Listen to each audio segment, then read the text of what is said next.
is an illustrated summary of the news. It'll be followed by the latest film of events and happenings at home and abroad. You've got to have faith. You've got to have faith because if you're expecting reason, common sense, or even just plain old run-of-the-mill decency, then you are shit out of luck. I read an article in The Guardian today, there's a link for it up in the sidebar, that can only be described as unbe-fucking-believable. Now, if you're like me, and you're one of those people who thought that the Catholic Church was evil and disgusting, and that nothing they could do could make you think any worse of them, prepare to be enlightened, because they've certainly pushed the envelope this week. In response to criticism over its handling of child rapists, the Catholic Church made a defiant statement this week, claiming that it was cleaning its own house, and that sex abuse in other church organisations is as big, if not a bigger problem. They went on to add that most sex abuse is committed by family members, close friends of the family, or neighbours, and that male children are often guilty of molestation of other children. Basically what they're saying is, don't pick on me, others do it too, and I'm no worse than they are. I think you'll be pushed to find an argument that's more bereft of morality than that one. It's like saying, Peter Sutcliffe's okay. After all, he only killed 13. Mao was responsible for the deaths of 70 million. And that is the line of reasoning from an organisation that would like to tell the rest of us what is morally acceptable. Archbishop Silvano Tomasi, the Vatican's permanent observer to the UN, claimed that available research showed that between 1.5% and 5% of Catholic clergy were involved in the raping of children. So that means that even if we take the median figure, if you line up 30 priests, one of them will launch a sexual attack on a child. And the powers that be in the Vatican seem to think that those are acceptable odds. Tomasi further clarified for us that calling their child-raping priests paedophiles is inaccurate.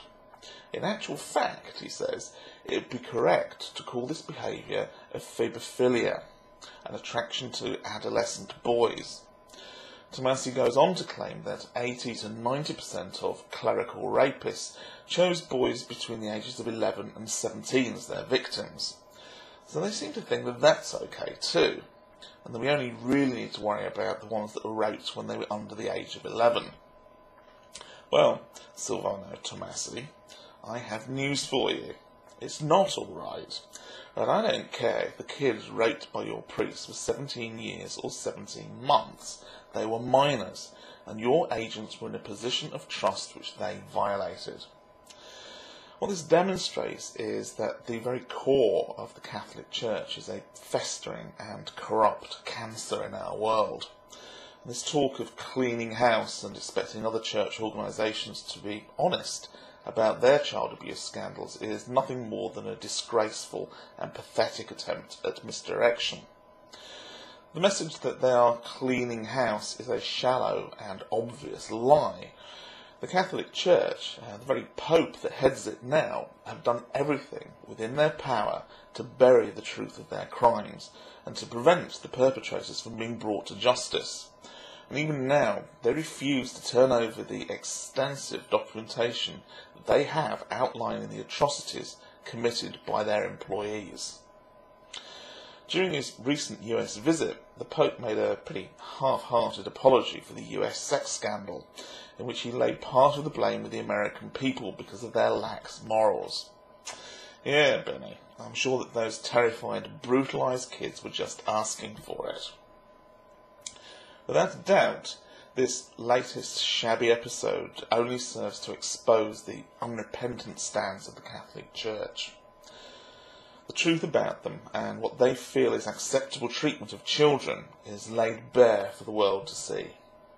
So I say this: anyone, and I mean anyone, who continues to support the Catholic Church from today is complicit in the future crimes that it and its agents will commit.